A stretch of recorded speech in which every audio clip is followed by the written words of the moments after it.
Bem-vindo de volta. Estamos novamente com o Coronel Douglas Macgregor, veterano de combate condecorado, autor e ex-assessor do Secretário de Defesa dos Estados Unidos. Obrigado por voltar ao programa. Vejo agora que Trump e Netanyahu se reuniram na Casa Branca. Trump parece ter expressado algumas preocupações com os impactos da guerra contra o Irã nos mercados de energia e na economia global. Já Netanyahu parece estar defendendo a ideia de que é improvável que se chegue a um acordo com o Irã.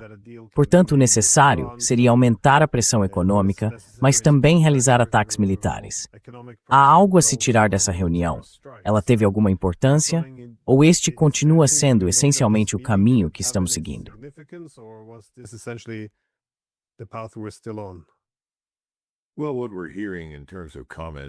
Bem, pelo que estamos ouvindo em termos de declarações, ou o que em inglês chamamos de declarações padrão, não há nada particularmente informativo. Eu diria que podemos chegar a 2 ou 3 conclusões. A primeira, infelizmente, é que Trump decidiu mais uma vez não decidir nada quando se trata da Ucrânia. Ele ouviu Zelensky. Obviamente, seus assessores disseram que ele deveria fazer isso, e ele fez. E eles parecem ter tido uma reunião amigável, durante a qual Zelensky quer licenciar a produção de mísseis Patriot na Ucrânia. Isso nunca vai acontecer. Mas quando isso acontecesse, na minha avaliação, a Ucrânia já não existiria mais. E Trump entrou nessa conversa toda sem sentido e, por assim dizer, acenou em despedida. Ele não vai impedir o Congresso de desperdiçar dinheiro e tempo com a Ucrânia.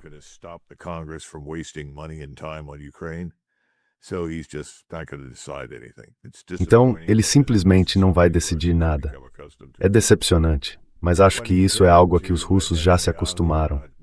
Quando ele procurou Netanyahu, Netanyahu apareceu e acho que, em particular, disse o que sempre disse. Agora, hoje, no The Wall Street Journal, houve uma reportagem sobre um plano de 2 semanas que está sendo desenvolvido pelo almirante Cooper. Esse plano resultaria em outra campanha massiva de mísseis e bombardeios, que, teoricamente, teria resultados diferentes. E continuamos ouvindo rumores sobre o uso de forças terrestres, especialmente contra a ilha de Karg e possivelmente Chabahar, na costa sul do Irã. Então acho que, quaisquer que tenham sido as divergências entre eles, não vejo nenhuma mudança na direção estratégica mais ampla. E tenho essa sensação ruim de que vamos atacar muito em breve e em grande escala.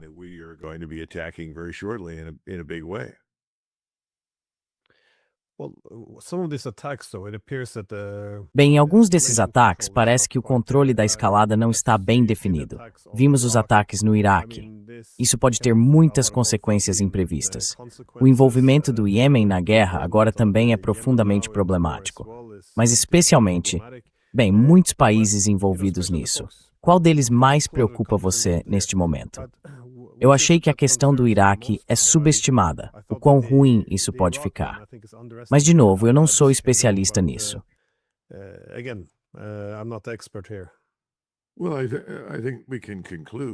Bem, acho que podemos concluir que algumas coisas estão em andamento. Uma delas é que isto agora é uma guerra regional. Já não está limitada a Israel, Irã e Estados Unidos. Ela se espalhou para o Iraque, como você apontou.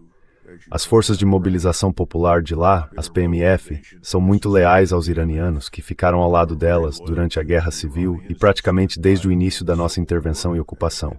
Francamente, elas estão de olho no Kuwait. Acho que o Kuwait vai deixar de existir quando esta guerra terminar, vai se tornar parte do Iraque. Também acho que esta guerra está se espalhando até para lugares aos quais não estamos prestando atenção. Houve uma refinaria no Egito que foi gravemente danificada por um sistema não tripulado. Não sabemos ao certo de onde ele veio.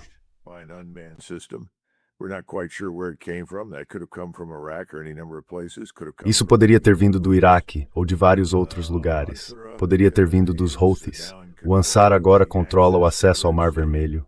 O Irã controla o acesso ao Golfo Pérsico.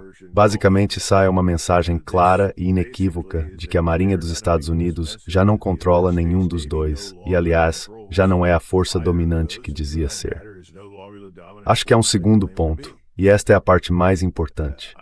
É isso que, na minha opinião, incomoda Trump mais do que qualquer outra coisa. A perda de controle sobre o fluxo de petróleo, a destruição do complexo energético global, tudo isso é importante.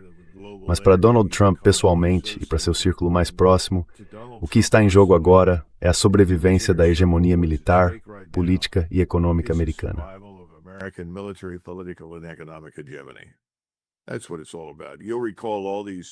É disso que se trata. Vocês devem se lembrar de todos aqueles comentários tolos sobre a ordem internacional liberal baseada em regras.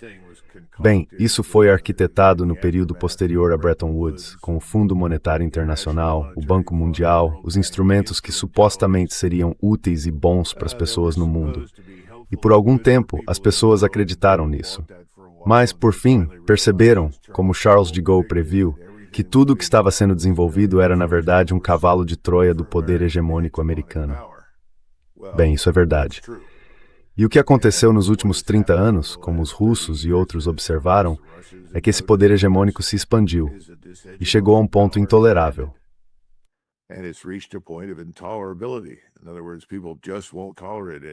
Em outras palavras, as pessoas simplesmente não vão mais tolerar isso. E o teste decisivo dessa hegemonia militar foi o Irã, e as Forças Armadas dos Estados Unidos até agora perderam. Então, para todos os efeitos, o mundo concluiu que acabou o mundo em que viviam sob a hegemonia militar, política e econômica dos Estados Unidos. Então, o que Trump está realmente fazendo? Neste momento, Trump está lutando numa ação de retaguarda. Ele está tentando salvar o que puder dessa hegemonia. A razão pela qual ele voltou à guerra depois de assinar o memorando de entendimento é que finalmente percebeu. Veja, o memorando de entendimento é uma rendição inequívoca da hegemonia militar dos Estados Unidos. Eu não posso aceitar isso. Não posso permitir que aconteça.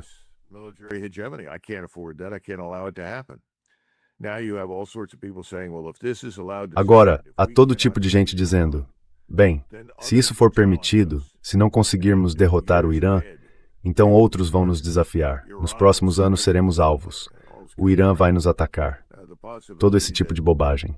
A possibilidade de que a maior parte do mundo siga em frente sem nós, especialmente no hemisfério oriental, não parece ocorrer a ninguém. Agora continuamos a transformar nossa economia e nosso sistema financeiro em armas. Sanções em cima de sanções contra a China, sanções em cima de sanções contra o Irã ou contra a Rússia, contra qualquer um de quem não gostamos e que nos desafie. É um beco sem saída, Glenn. Então acho que estamos nos aproximando rapidamente de um ponto de virada.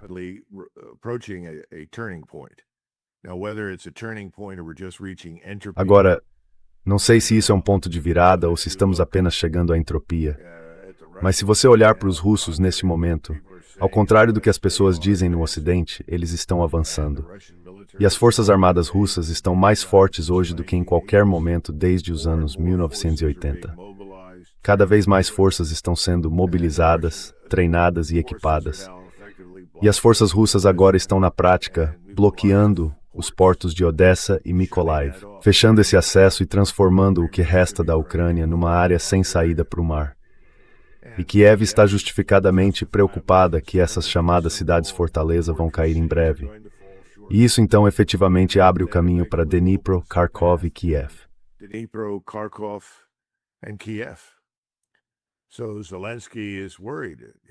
Então Zelensky está preocupado. O governo dele está se desintegrando, demitindo pessoas à torto e à direito. A gente pedindo demissão, indo embora. E ao mesmo tempo nós dissemos em particular aos russos, gostaríamos de conversar. E aparentemente o ministro Lavrov disse não, obrigado, porque não vê nenhuma evidência de que estejamos realmente interessados em pôr fim à guerra. Depois você olha para Israel. Israel está muito satisfeito por termos abandonado o memorando de entendimento de junho. Eles simplesmente querem manter a guerra pelo maior tempo possível, porque para eles é uma guerra até o fim. Na avaliação deles, estão numa guerra existencial. E estão mesmo. Neste momento eles estão corretos. Transformaram isso numa guerra existencial para Israel.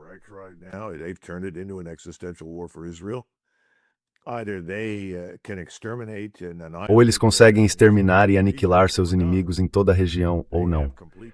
Por enquanto, eles têm controle total sobre nós, e por isso estão confiantes de que isso ainda pode ser alcançado. Eu não tenho tanta certeza de que pode, mas é o que eles pensam. E enquanto formos obedientes e fizermos o que eles mandam, acho que se pode dizer que eles vão continuar. Então teremos outro cenário de ataques aéreos e com mísseis em grande escala, outra ofensiva. E a Casa Branca continua sendo o que eu chamaria de um centro de formulação de políticas do lobby israelense ou judeu. É por isso que eu digo que Trump ouviu e acho que Trump vai obedecer. Ao mesmo tempo, ainda estamos em uma disputa com os chineses. Agora a possibilidade de guerra ali diminuiu.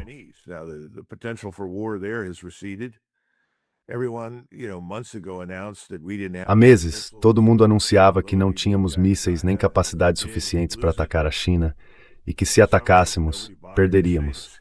Por algum motivo, ninguém se deu ao trabalho de dizer que o mesmo valia para o Irã.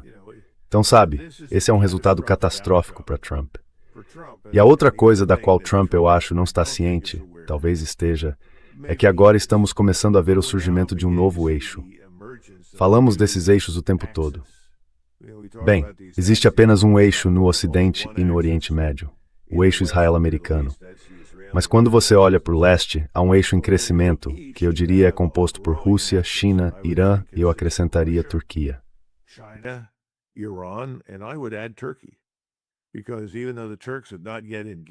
Porque embora os turcos não tenham se envolvido, estão muito perto de fazê-lo. E a população de lá apoia maciçamente reagir contra esse eixo israelense-americano no Oriente Médio. Acho que Erdogan esperou o máximo que pôde e vai continuar esperando, mas ele quer participar do desfecho. É mais ou menos como a Batalha de Waterloo, que, ao contrário do que muita gente acredita, foi em grande parte um caso alemão, com algumas tropas britânicas, prussianos, hanoverianos, alemães de Start e, claro, os britânicos. Então, no fim, imagine os austríacos, os russos e os for.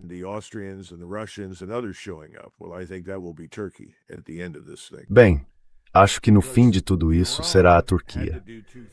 Porque o Irã precisava fazer duas coisas. A primeira era sobreviver, e conseguiu. Demonstrou que não pode ser destruído. E vai continuar atacando, porque o segundo objetivo do Irã, depois de ter sobrevivido, e eles não tinham certeza de que conseguiriam, passaram 20, 30 anos se preparando, mas nunca tiveram total certeza. Agora que sabem que vão sobreviver, é expulsar completamente a presença militar americana da região. E isso vai acontecer, não conseguimos proteger nem nossas próprias bases, muito menos qualquer um dos nossos parceiros. Então, esse objetivo vai ser alcançado. E nesse ponto, esse novo eixo que descrever vai dominar.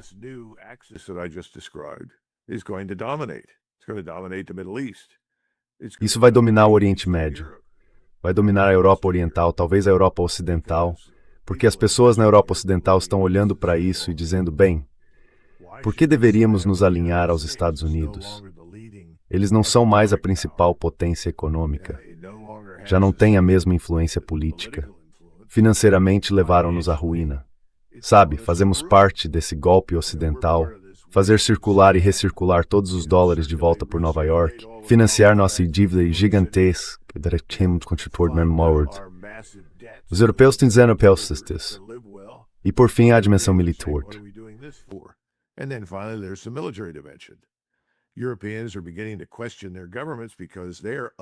Os europeus estão começando a questionar seus governos porque têm dúvidas sobre essa ameaça russa. E deveriam ter dúvidas, porque ela não é real, como sabemos. Mas imagino que a possibilidade de acabar numa confrontação nuclear com a China, o Paquistão e a Rússia, sem falar numa confrontação que também incluiria a Turquia e o Irã, não pareça realmente entrar nas discussões da Casa Branca. E acho que isso acontece porque, neste momento, tudo que é feito na Casa Branca, tudo que é feito no Capitólio, é visto pela lente do lobby de Israel e da luta pela supremacia judaica no Oriente Médio, assim como nos Estados Unidos e no Ocidente.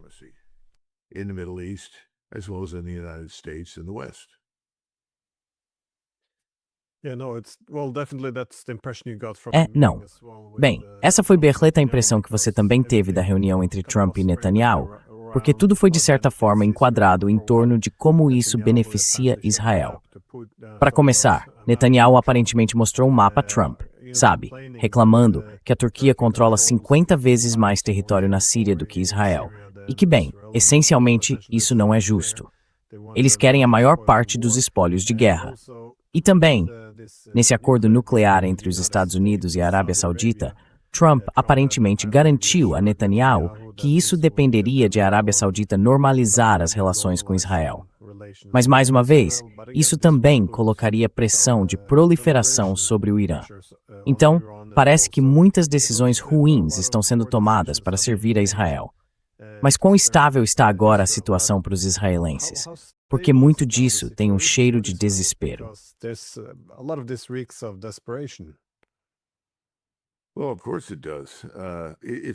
Bem, é claro que sim. Mas é meio interessante porque isso lembra muito a reunião de janeiro de 1941 entre Molotov e Hitler em Berlim. Molotov pediu a reunião e chegou com as exigências de Stalin. Não recomendações ou pedidos de Stalin, exigências de Stalin. Stalin exige o controle do Bósforo, o controle dos Dardanelos. Stalin exige o controle dessas áreas na Romênia e na Bulgária que fazem fronteira com os Dardanelos. Stalin exige o controle da Finlândia. E Hitler ficou meio que sentado ali dizendo: meu Deus, essas pessoas são loucas, estão ameaçando o mundo inteiro. E foi uma reunião muito insatisfatória. Depois disso, algumas pessoas inteligentes do Estado-Maior alemão tentaram defender a ideia de deixar Stalin fazer o que quisesse.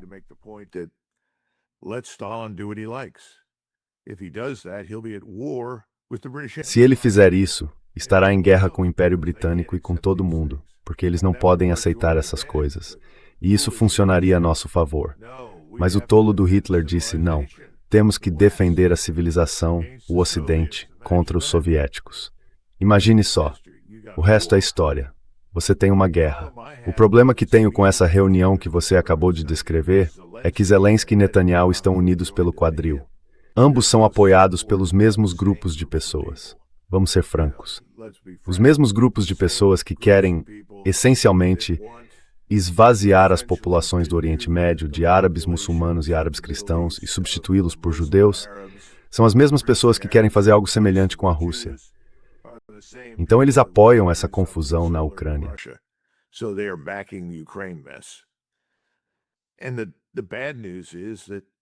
E a má notícia é que não parecemos querer reconhecer isso. E não estamos dispostos a enfrentar isso porque essas mesmas forças controlam todo mundo, literalmente. Quer dizer, como você vai se voltar contra pessoas que lhe deram centenas de milhões de dólares, que enriqueceram você, que ajudaram você a vencer eleições, que mantiveram você no poder, no cargo, mesmo que muitas das políticas delas sejam realmente detestáveis, tanto no âmbito interno quanto na política externa? Eu não sei. Mas temo que esta reunião vá levar a uma ampliação da guerra. Assim como a reunião de janeiro de 41 levou à catástrofe, acho que estas reuniões em Washington não resolveram problema nenhum. Não nos tiraram do caminho do desastre. Estão nos mantendo nele.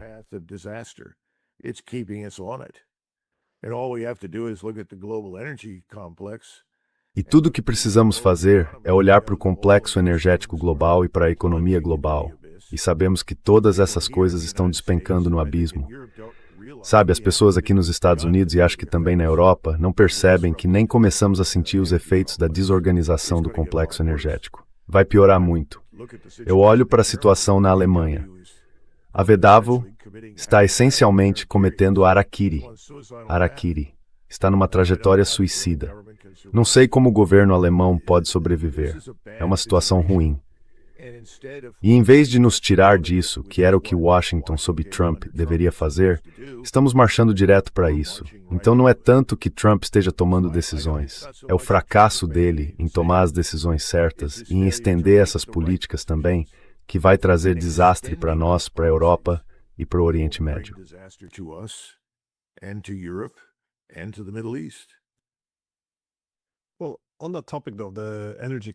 Bem, sobre o tema da crise energética, mais uma vez, isso foi algo que Trump levantou em sua reunião com Netanyahu.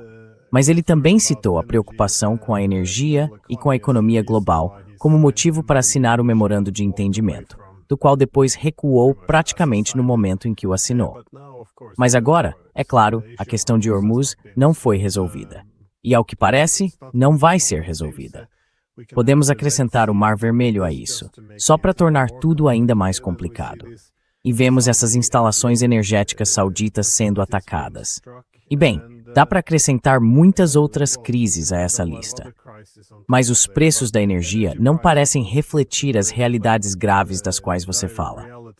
Mais uma vez, não estou contestando o que você está dizendo. Só estou tentando entender como interpretar o preço da energia, porque isso realmente não faz muito sentido. Podemos ver na TV os campos de energia na Arábia Saudita em chamas e, ao mesmo tempo, os preços do petróleo caindo. Fico me perguntando, como você entende isso?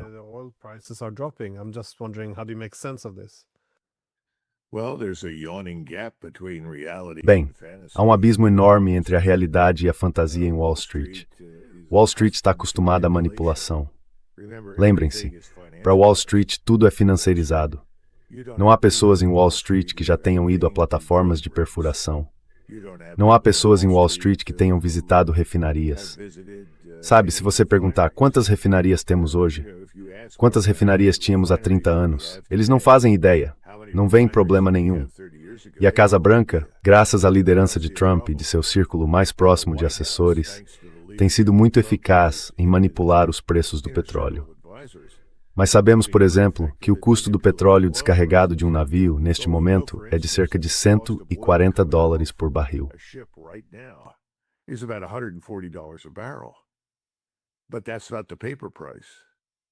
Mas esse não é o preço no mercado de papel. Tudo isso vai mudar.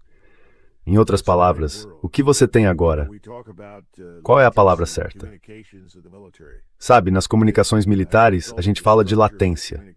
Ou seja, por causa da estrutura das suas comunicações, ordens, informações ou inteligência levam tempo para chegar a um lugar, não é instantâneo. Bem, é isso que você está enfrentando agora no mercado de petróleo. Então, se você ouvir Jeff Curry ou alguém como Pilkington e outros com anos de experiência na indústria do petróleo, todos estão dizendo a mesma coisa. Sim, você está certo. A realidade ainda não alcançou isso, mas vai alcançar. E quando alcançar desta vez, vai ser terrível.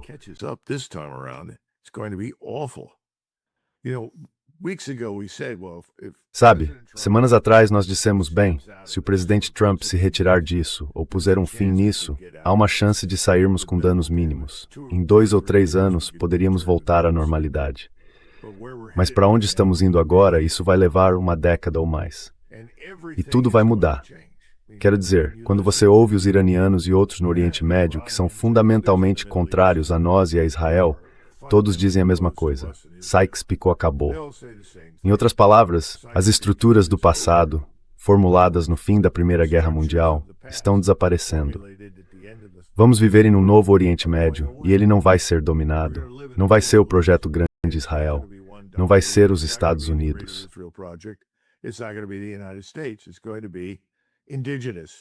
Vai ser indígena. E as duas grandes potências que vão moldar essas coisas e decidir essas coisas não são os Estados Unidos e Israel. São principalmente os iranianos e os turcos, porque eles vivem lá. Mas também os chineses e os russos. Especialmente os chineses, porque são o único país do mundo capaz de ajudar a reconstruir qualquer coisa. Nós estamos quebrados. Estamos à beira de um colapso financeiro total. É como acontece com muitas coisas. Sabe, você e eu estamos numa passagem de nível, olhando ao longe e dizemos, tá vendo? Olha ali, o trem está vindo, a locomotiva está vindo. E todo mundo diz, ah é? Você vem dizendo isso há 6 horas, ainda não chegou.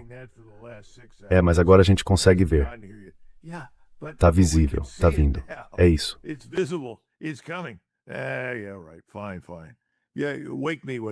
Tá bom. Tá bom.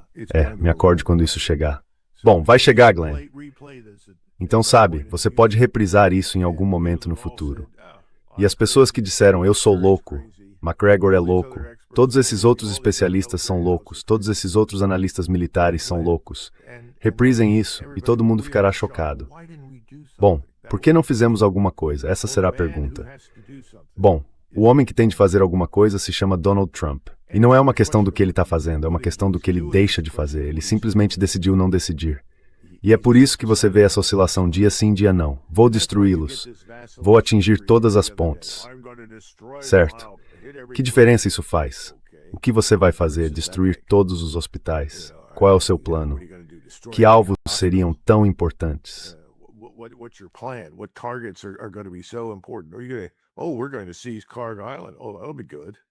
Ah, vamos tomar a ilha de Karg. Ah, isso vai ser bom. Ótimo. O que todos aqueles soldados na ilha de Kargil vão fazer, sentados sob bombardeio constante dos iranianos, isso vai ser um exercício de suicídio e morte certa. Certo, então vamos destruir a ilha de Kargil. Certo. E agora? Sabe, não faz sentido. Nada disso faz sentido. E a coisa inteligente a fazer é parar com isso. Não vai haver uma rendição pública, nem nossa, nem do Irã. Ele simplesmente vai ter que recuar, e vai. Vai recuar, mas não até a última hora, e não antes que seja tarde demais. E só quando a economia aqui em casa estiver péssima e estiver afetando profundamente todos em Washington. Isso está vindo. Com toda certeza está vindo. Então, não sei o que te dizer.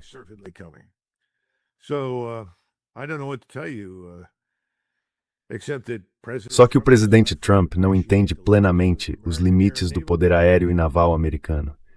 Ele nunca entendeu que nosso poder militar sempre foi estruturado, para campanhas relativamente curtas contra adversários como Afeganistão, Iraque, Síria, África, gente sem defesas aéreas e antimísseis, muito menos capacidade operacional de ataque na forma de mísseis balísticos.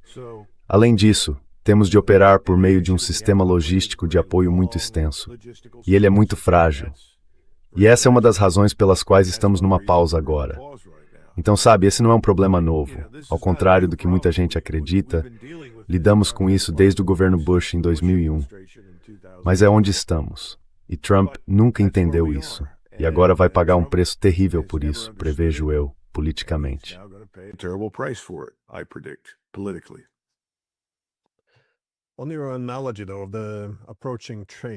Mas, voltando à sua analogia do trem que se aproxima, há outro desastre previsível que ninguém parece querer reconhecer: a iminente vitória russa.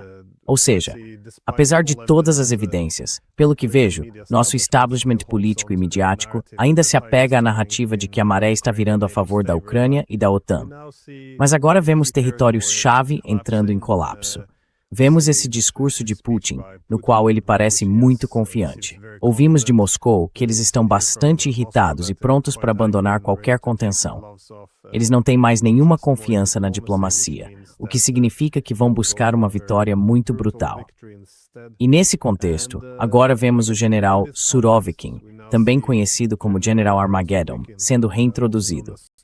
Eu queria saber, como você interpreta isso? What do you read into this?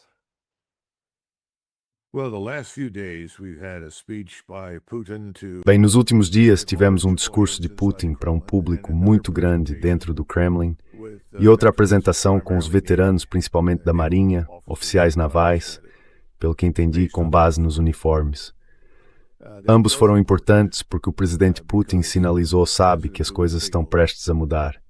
Ele destacou que até este ponto avançamos de forma muito metódica e deliberada por vários motivos.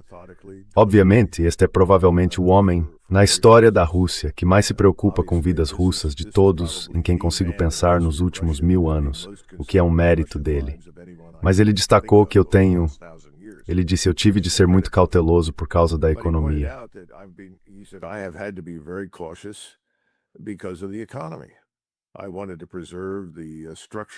Eu queria preservar a estrutura da economia, os padrões de vida, a nossa prosperidade. E tivemos que aceitar o fato de que chegar ao ponto em que estamos agora, com o tipo de forças e capacidades que temos, levaria tempo. Ele disse, alcançamos todos esses objetivos, estamos indo muito bem. Francamente, todas essas sanções que as pessoas em Washington adoram, porque se sentem nobres e morais por aplicá-las, são irrelevantes e tiveram pouco ou nenhum impacto sobre ninguém. Todos aprenderam a contornar essas sanções e seguir com a vida, especialmente a Rússia. E ele disse, sabe, conversei com veteranos e eles disseram que precisamos ser mais ousados. Em outras palavras, vamos acabar logo com isso, vamos esmagar esse inimigo e encerrar isso. Let's crush this enemy and be done with it. Then the next day he spoke, or I guess it may have been later on that Então no dia seguinte ele falou, ou acho que talvez tenha sido mais tarde naquele mesmo dia, com esses veteranos. E foi além. Ele disse, sabe, talvez não nesta semana nem amanhã, mas em algum momento em breve, essas terras no oeste da Ucrânia provavelmente acabar sendo polonesas, húngaras, romenas, de novo, eslovacas. Muita gente ficou muito chateada com isso, sabe? E os poloneses disseram, não queremos ter nada a ver com isso. Mas, na verdade, ele está voltando mais uma vez a algo que nós, nos Estados Unidos, ignoramos por nossa conta e risco: história, cultura, língua, pessoas, identidade. E eu me lembro de que, durante a campanha aérea no Kosovo, surgiu uma pergunta sobre por que tanto os sérvios quanto os croatas eram tão contrários à reconstrução de uma mesquita em Banja Luka.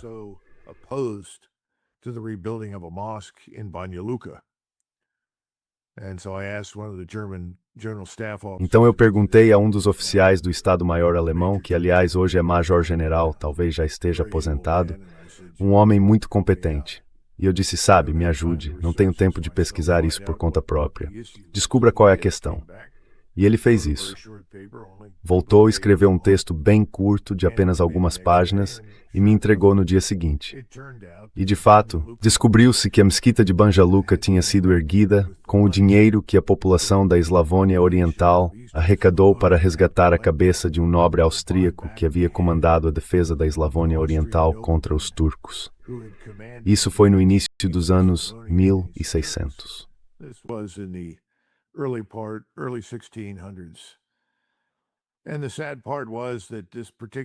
E a parte triste é que esse homem em particular comandava aquela área havia anos. Todo mundo na Eslavônia Oriental adorava o homem porque ele os protegia dos otomanos. E ele infelizmente morreu em batalha. Os turcos cortaram a cabeça dele e a levaram de volta, algo que gostavam de fazer, e a enviaram ao sultão. Então disseram: se vocês quiserem enterrar esse homem, sabe, com o corpo completo, vão ter que comprar a cabeça. Então eles juntaram várias, sabe, libras de ouro e a compraram. Esse ouro pagou pela construção da mesquita em Banja Luka. E a resposta que recebi das pessoas acima de mim, os americanos no quartel-general supremo das potências aliadas na Europa, foi: bem, isso é ridículo.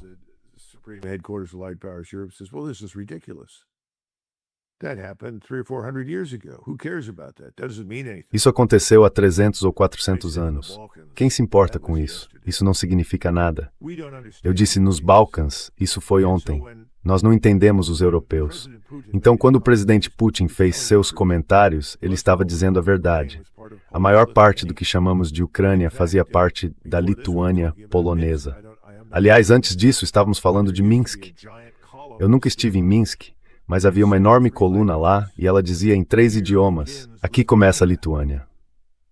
Não diz mais. Mas eu garanto que se for Lituânia, os lituanos sabem muito bem disso. E a Lituânia polonesa dominava a Ucrânia.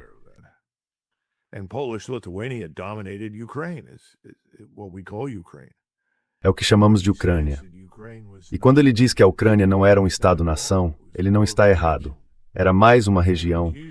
E geralmente era fragmentada ou dividida entre a margem leste e a margem oeste, ou o que costumavam chamar de cossacos da margem direita e da margem esquerda. É uma parte muito complexa do mundo.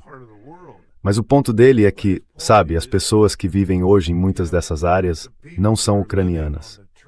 E eu sei que especialmente os húngaros que vivem lá gostariam muito de voltar a fazer parte da Hungria e de deixar de estar sob o domínio dos ucranianos.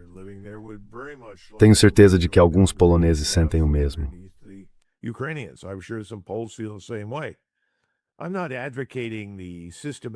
Não estou defendendo o desmantelamento sistemático da Ucrânia, embora eu ache que em algum momento isso provavelmente vai acontecer, porque já aconteceu antes. E o que nós não entendemos nos Estados Unidos é que é assim que se cria a paz. É assim que se criam soluções. Você toma essas decisões. Nós tomamos uma série de decisões ruins no fim da Segunda Guerra Mundial. Deixamos coisa demais nas mãos de Stalin e ele criou um monstro. E, aliás, Putin disse isso, na prática. Ele criou essa construção chamada Ucrânia. Por quê? Porque é falsa, não é real, não é historicamente precisa. E um amigo meu que voltou recentemente da Europa estava me contando que, pelo que entendi, houve uma manifestação organizada em algum lugar por ucranianos.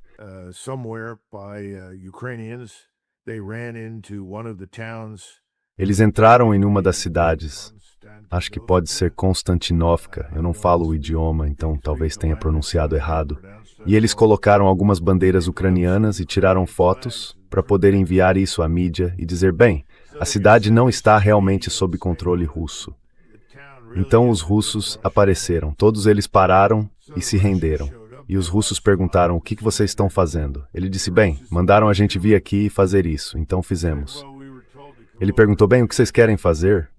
Ele respondeu: bem, o que nós realmente queremos é nos render.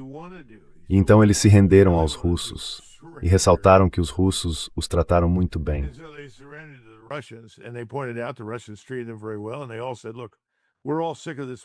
E todos disseram: olha, estamos todos fartos desta guerra. Isso precisa acabar. Precisamos parar de nos matar uns aos outros. Acho que esse sentimento é muito forte, mas não chega à Casa Branca. Não chega a Paris. Não chega a Berlim. Não chega a Londres. Precisava chegar, mas não chega. E a mídia é cúmplice dos governos. Os governos estão nas mãos desses globalistas. São as mesmas pessoas que estão conduzindo as guerras nos dois lugares. E, aliás, também estão por trás do que na prática é uma guerra econômica contra a China. Então não tenho uma resposta fácil. Mas acho que tudo vai desmoronar porque estamos quebrados.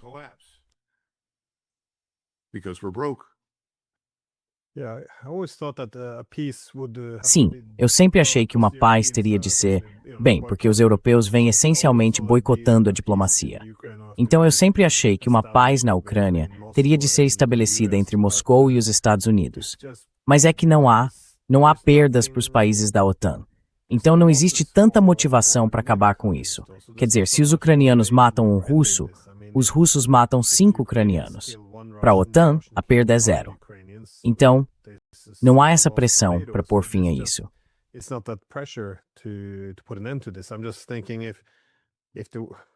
Só estou pensando se... Mas, ao mesmo tempo, também não há disposição em Kiev sob Zelensky para encontrar algum tipo de acordo. Sei que quando os russos entraram em 2022, nos primeiros dias, Zelensky concordou em se reunir com os russos para discutir a neutralidade. Ele destacou que talvez também precisássemos de um acordo que reconhecesse os interesses de segurança da Rússia, coisas que hoje seriam impensáveis de discutir. Mas hoje, não acho que seja possível para Zelensky discutir essas coisas. Mas parece que isso só deixa a vitória militar como opção, o que é muito deprimente. Não sei.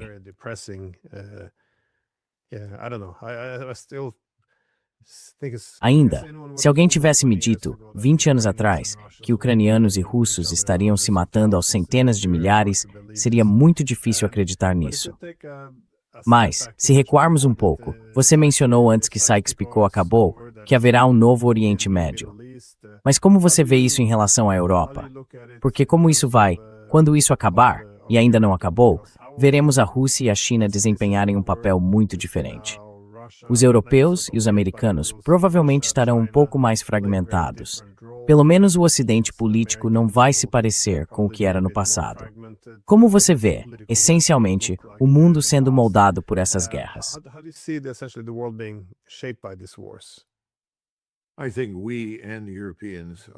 Acho que nós e os europeus vamos ter de nos voltar para dentro e nos concentrar em todos os terríveis problemas que criamos para nós mesmos, dentro das nossas próprias sociedades.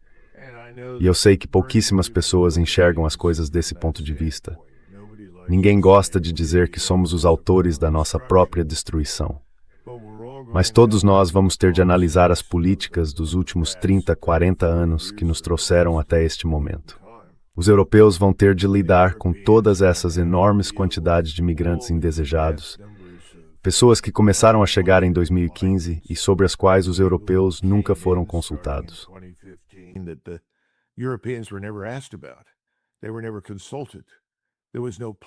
Eles nunca foram consultados, não houve plebiscito. Agora estão presos nessa situação, e ela piora a cada dia que passa. Agora temos manifestações na Espanha por causa de uma decisão recente de admitir mais pessoas que os espanhóis não querem em seu país. Acho que isso vai ter de ser enfrentado. E temos um problema parecido nos Estados Unidos. Milhões entraram em nosso país sob Biden e sob alguns de seus antecessores. Mas certamente o que aconteceu sob Biden foi sem precedentes. Essas questões precisam ser tratadas e elas colocam questões existenciais para nós e para nossas sociedades. Sabe o que queremos?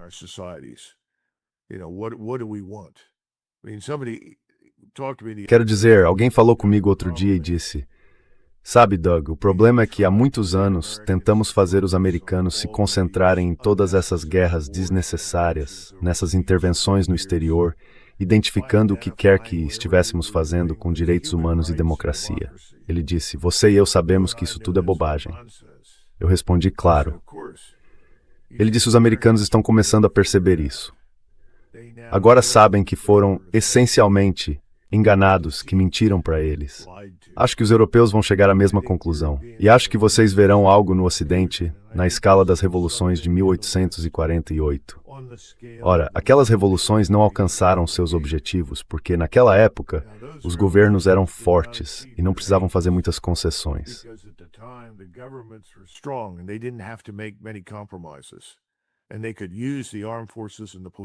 E eles poderiam usar as forças armadas e a polícia contra o povo. Desta vez vai ser mais difícil. Os governos não são fortes. E acho que essa é outra razão pela qual as guerras no exterior recebem tanta atenção. Se conseguirem criar a percepção de conflito e crise, isso os mantém no poder, prolonga sua permanência no poder. Por quanto tempo se pode viver num país como a Alemanha, que foi líder mundial em termos científicos e industriais e que construiu, a meu ver, uma sociedade muito bem-sucedida e fabulosa depois da Segunda Guerra Mundial? Não se pode esperar que isso seja destruído e que ninguém faça nada. Mas há outro aspecto, e você meio que apontou para isso antes.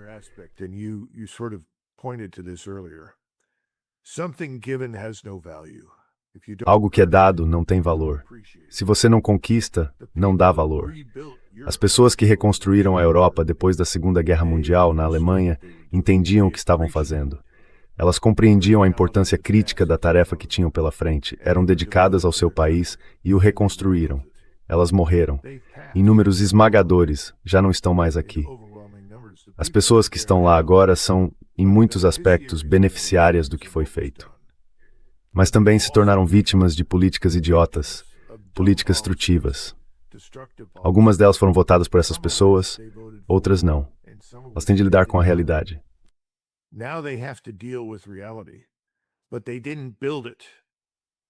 Mas eles não construíram isso.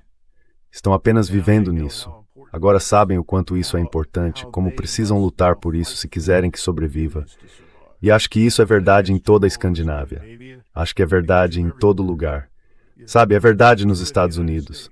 A minha geração não construiu nada. Consumiu. Bem, o consumo está prestes a acabar.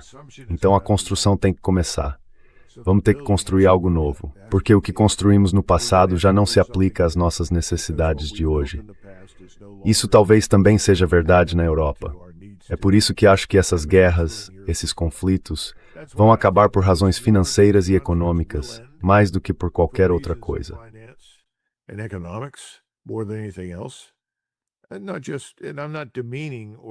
E não estou diminuindo nem menosprezando as conquistas dos iranianos, pelo amor de Deus, que conseguiram enfrentar uma enorme potência militar. Tampouco estou menosprezando a conquista militar russa. Estou apenas dizendo que dentro do Ocidente, nos Estados Unidos e no Ocidente, acho que isso vai acontecer em certa medida no Japão e na Coreia. A Coreia acabou de fechar sua bolsa de valores ontem. Isso é só o começo das emergências que vamos enfrentar no futuro. Vocês vão ver corridas aos bancos. Vão ver todas as coisas que já vimos no passado e coisas piores. Mas essas questões que teremos de enfrentar internamente, de repente vão tornar irrelevante tudo o que está acontecendo além das nossas fronteiras.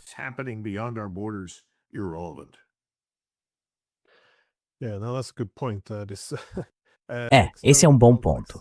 Os conflitos externos acabam nos distraindo agora. Mas, de novo, isso se encaixa no que você disse antes sobre esse colapso do trem, porque a crise econômica realmente não pode mais ser evitada. E acho que qualquer pessoa que analise seriamente a economia, os níveis de endividamento, os problemas de energia em todos os setores, reconhece que isso não é sustentável. Vai chegar um ponto, sabe? Vai desmoronar. Mas como você disse, as pessoas não parecem querer falar disso até que a crise realmente esteja aí. Mas você vê algum prazo para isso? Ou quais indicadores você está observando para saber quando essa crise vai atingir?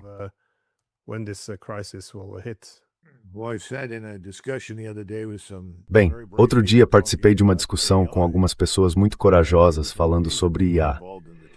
E elas estavam falando, são pessoas envolvidas com a tecnologia, não pessoas vendendo ações, sobre a bolha que está prestes a estourar.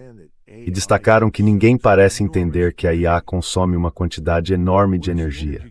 De onde vai vir essa energia? E se você quer construir, precisa ter crédito, precisa conseguir tomar dinheiro emprestado. Bom, crédito barato e energia barata são inseparáveis. E essas duas coisas têm sido a base da nossa expansão econômica no continente norte-americano, eu diria há mais de 100 anos. Então, para onde vamos quando não temos isso? Sabe, quando a energia não é barata e o crédito não é barato, tudo para.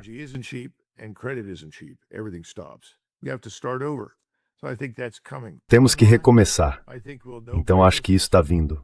Quanto ao prazo, acho que vamos saber até o Natal. Vamos ver muitas dessas coisas se concretizarem neste outono. E a partir daí, tudo só vai piorar por um tempo. E as pessoas vão eleger novos primeiros-ministros, novos presidentes, novos governos. E não vão chegar a lugar nenhum, porque não sabem o que estão fazendo. E de repente vai haver uma demanda por competência. Agora não sei como vocês votam na Noruega, que as pessoas procuram. Mas nos Estados Unidos é um concurso de popularidade. Por que você votou em Bill Clinton? Ah, acho que ele é um cara muito legal. Ele entende. Bem, por que você votou em Donald Trump? Bem, ele diz coisas com as quais eu concordo. Só que ele diz isso em voz alta. Por que você votou em Obama? Bem, ele parecia ser um cara legal, tranquilo, alguém com quem eu podia conversar. Quero dizer, eu poderia continuar falando disso sem parar, certo?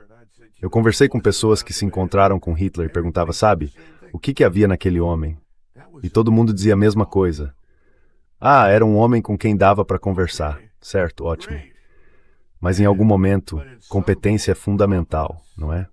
É preciso ter pessoas que saibam que diabos estão fazendo. E é preciso ter pessoas que vão fazer cumprir a lei. Porque uma das coisas que foi relaxada em todo o mundo ocidental é a lei. Deixamos as pessoas escaparem com todo tipo de coisa pela qual nossos antepassados, há 100 anos, as teriam enforcado.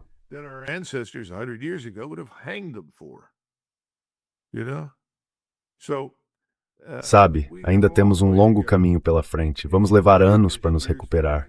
Mas até este outono vai ficar bem claro onde estamos. E não existe solução fácil. Você não vai conseguir manipular a situação para sair disso. Olha, o petróleo, a reserva estratégica de petróleo estão se esgotando. Há pessoas muito irritadas com Trump. Elas têm medo de que essas reservas sejam reduzidas a um ponto em que não possamos mais usá-las. Especialmente essas minas subterrâneas de sal. Eu não sei, não estou lá dentro, não tenho acesso a essas informações, mas ouço essas coisas o tempo todo.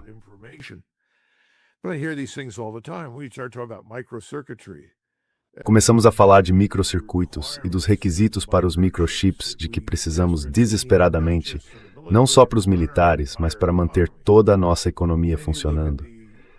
Depois você olha para as redes elétricas que negligenciamos bimexer anos, e poderíamos continuar falando disso sem parar. De repente, todas essas coisas vão se tornar muito, muito importantes. E como eu disse, ninguém vai se importar com o que acontece no exterior. As pessoas que falarem disso serão rejeitadas. E muitas das pessoas que nos trouxeram até este ponto, responsáveis pelo desastre financeiro, responsáveis por essas guerras sem sentido que esvaziaram nossos cofres, vão ser responsabilizadas.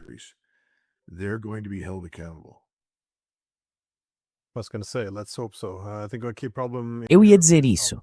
Vamos torcer para que sim. Acho que um problema fundamental na Europa é o quanto as pessoas são passivas. Quer dizer, especialmente em lugares como a Alemanha, onde o colapso já começou, e você simplesmente vê o Merz indo à TV dizer: "Ah, bom, esse é o novo normal." E parece haver uma certa aceitação disso. Bom, a oposição claramente está ganhando espaço.